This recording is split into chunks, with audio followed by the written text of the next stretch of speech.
What's up, WWE YouTube fans? Hope all you guys had a lovely, magical, and awesome Super Bowl weekend. I don't know if you guys watched the Super Bowl.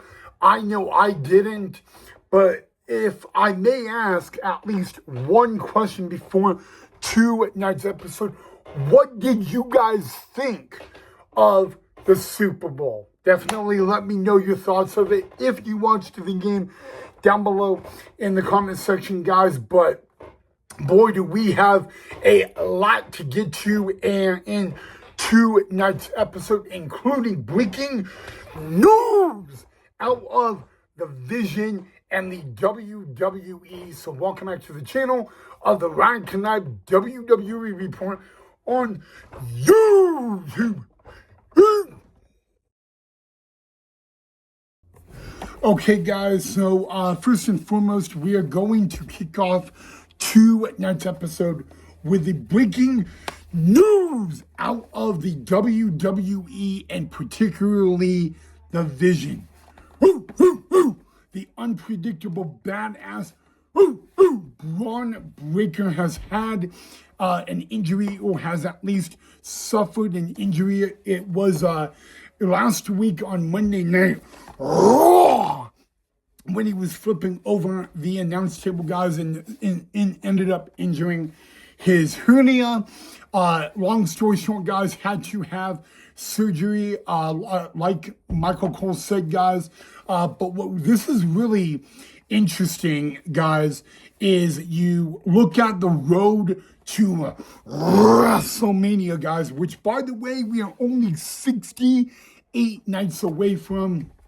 And now you have to ask, with at least the leader, we can all assume out of the Vision that Bron Breakker would be the leader for that group, with him actually sidelined. We now are not going to see Seth freaking Rollins versus Bron Breakker at WrestleMania 42.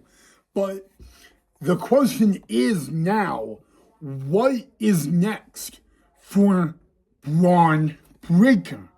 You kind of understand, guys. I've said this before on the channel, and I will say it again.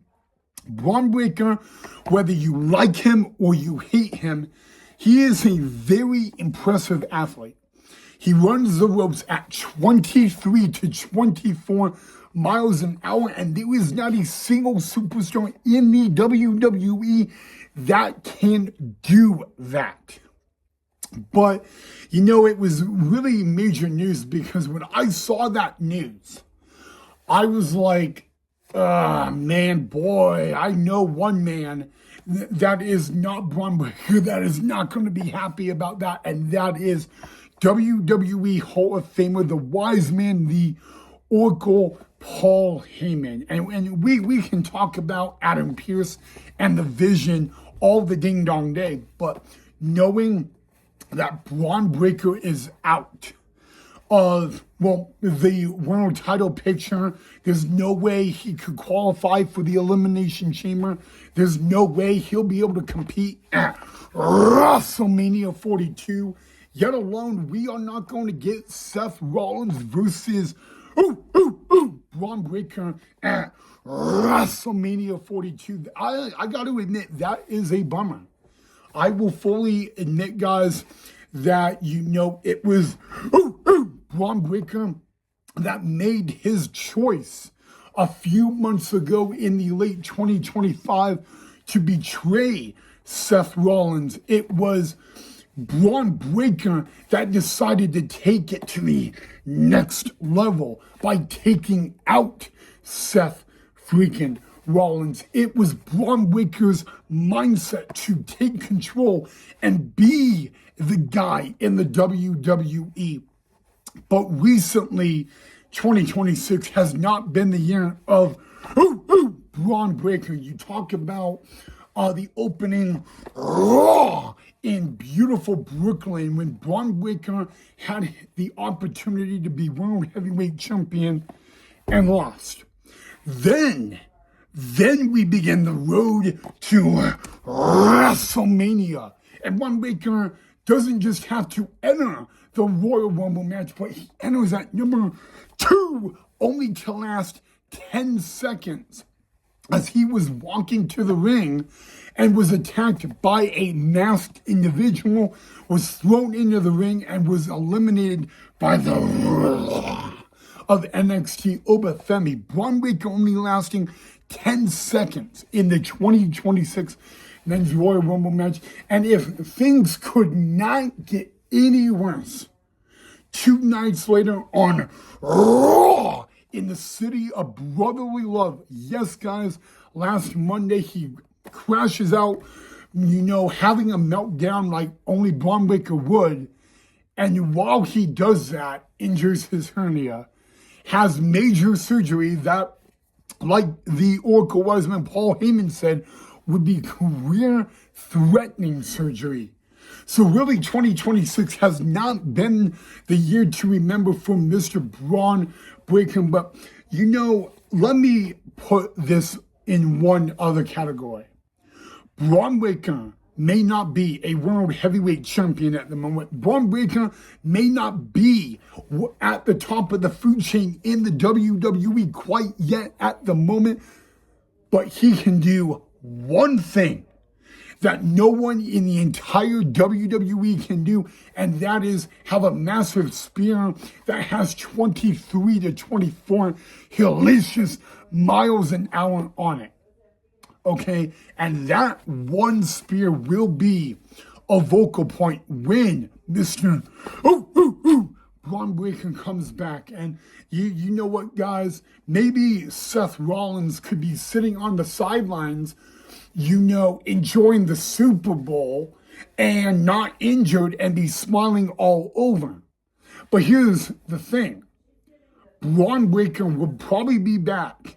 And when he comes back, it's not look out on the Monday Night Raw roster. It is look out for each and every single superstar because, guys, I got to be honest with you.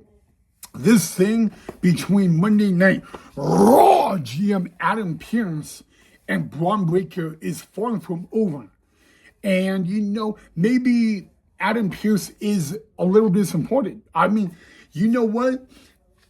Despite what Adam Pearce said last Monday to Breakker on Raw, he assured Paul Heyman tonight on Raw that Bron Breakker is one of the most important men on the WWE Raw roster. But Bron Breakker gets injured and he's still a beast. And, and really, what is next for Bron Breakker, we have to put on hold. What is next for Bron Breakker, we have to pause for the cause. But at the end of the day, an injury is an injury. This did happen to Seth freaking Rollins when Seth freaking Rollins was in the Authority. And look what happened when he came back. Seth Rollins burned it down.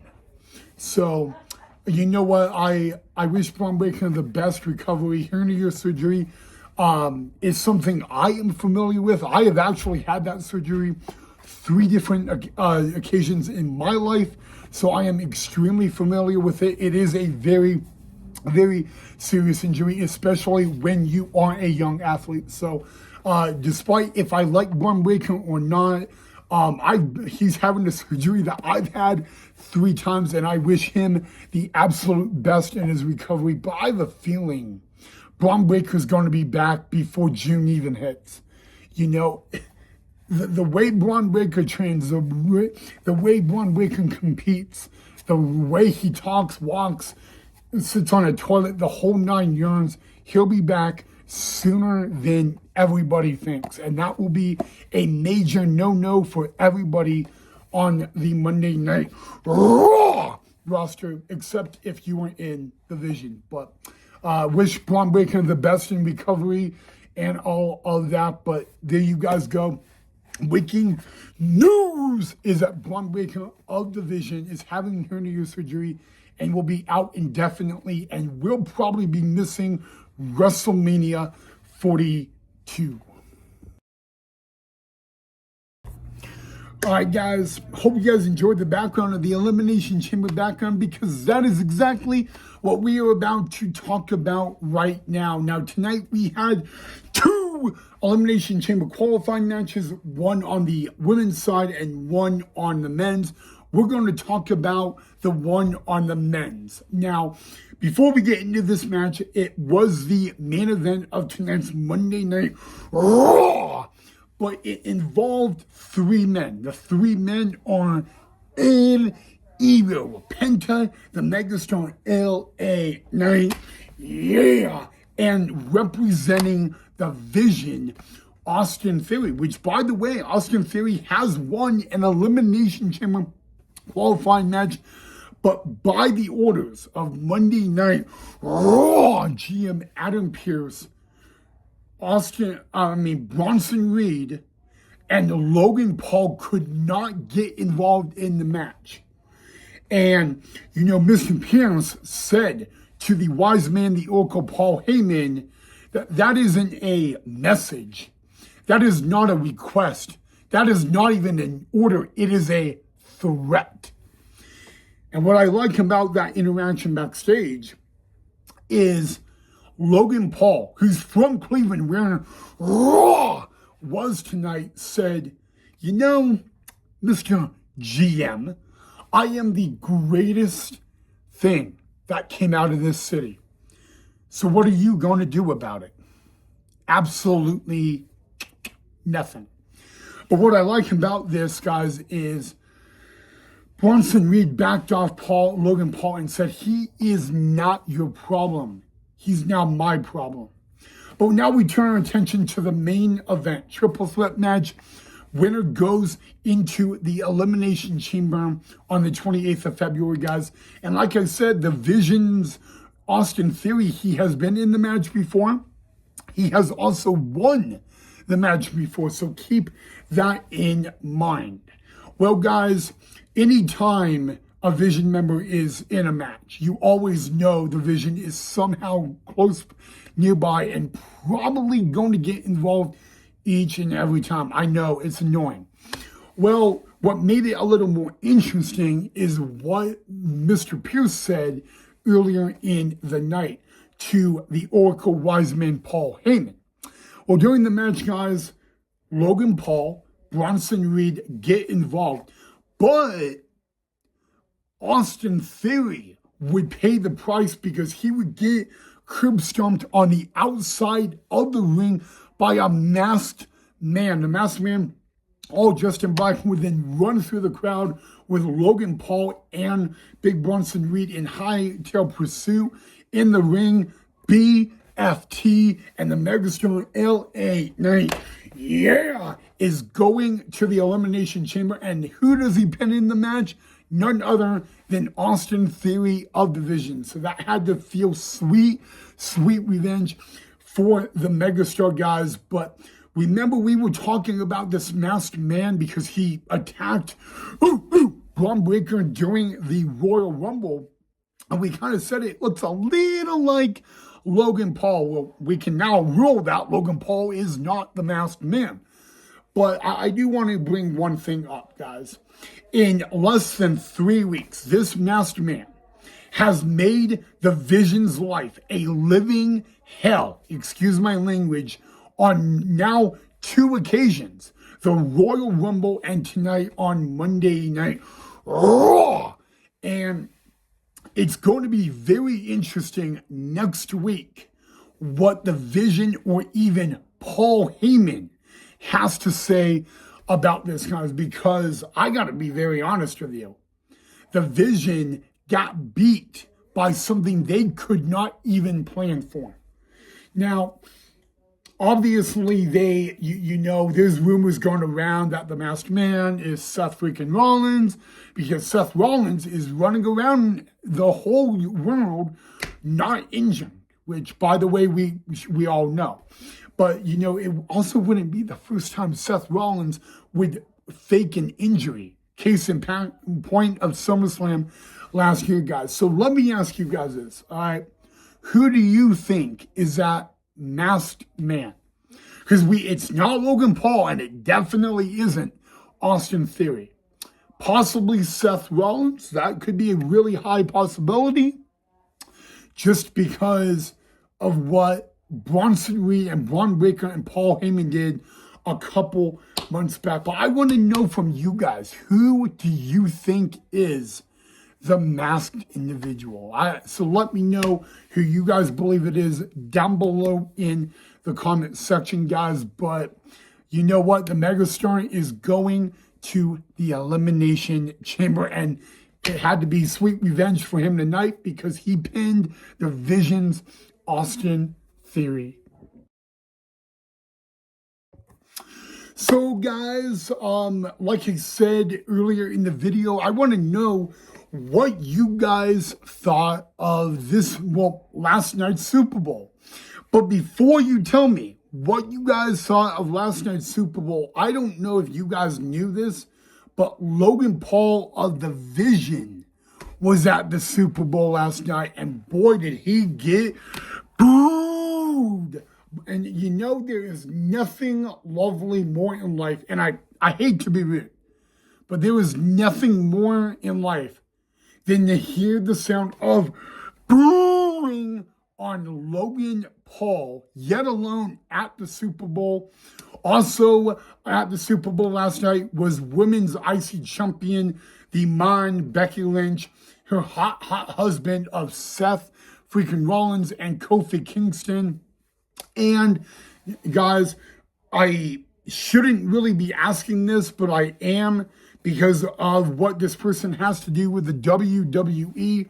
But Bad Bunny, what did you guys think of his halftime show last night and all of that? I would love to know all of that down below in the comment section. But to hear that Logan Paul got booed by over 30,000 people on a single night on the biggest game and the biggest stage of the NFL is just music to my ears. Although I will say this, guys, I am a fan of his podcast. It kind of sounds weird that I would like to see him get booed, but on the same time, I am a really big fan of his podcast.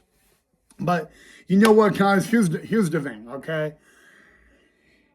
Last night was NFL, and I want to know what you guys thought of the Super Bowl. But most importantly, I want to know this, okay? What did you guys think of the Bad Bunny halftime show? I'm only asking this because of everything Bad Bunny has to do in the WWE. I know the El Campeon, Damian Priest, he was really happy. Zelina Vega was really happy. The master of the 619, Rey Mysterio, was happy. A lot of people were happy, including a lot of people in the WWE. So that is why I am asking, guys. But if I am going to take a little moment, congratulations to the Seattle Seahawks and, of course, Seahawks Nation. But also a congratulations on a good season to none other than the New England Patriots, even though they had a tough loss last night, guys. But yeah, to hear Logan Paul get booed at the Super Bowl was lovely and all of that. But yet he has a great podcast and an amazing podcast. And I want you guys to be aware of that and know that. But yeah, there you guys go. But you know what? Yeah, what did you guys think of the Super Bowl and the halftime show? Did you guys watch it? Let me know all of that down below in the comment section. All right, guys, I think that's a good place to stop for tonight's video. an episode of the Ryan Knipe WWE Report on YouTube. As always, guys, drop a like if you enjoyed. Make sure you do smash that subscribe if you are not a subscriber. But I also want to leave you guys, I want to end tonight with a question for you guys. If you guys could rate two nights Monday Night Raw on a scale of 1 to 10, with 1 being the lowest and 10 being great, what would you rate it? You know what? I think, heading into the show, I'm like, not really anything exciting, but I watched it and I'm like, wow. I mean, it was a better show than I thought. So there you guys go. That's my opinion of it. But if you guys could rate it on a 1 to 10, with 1 being the lowest and 10 being great, what would you guys rate it? Other than that, guys, again, let me know what you guys thought of the Super Bowl. If you guys were happy with it, did you guys not watch it? All that. And also let me know what you guys, if there's anything you want to see more on the channel for like coverage and all that. But we are also going to continue tonight's Monday Night Raw talk tomorrow. And also I will have a little explanation on why I took a 6-day break on the channel. I'll explain all of that in tomorrow's episode. But other than that, guys, have a great rest of your Monday night. Thank you so much for watching. I'll see you back here tomorrow for the next episode.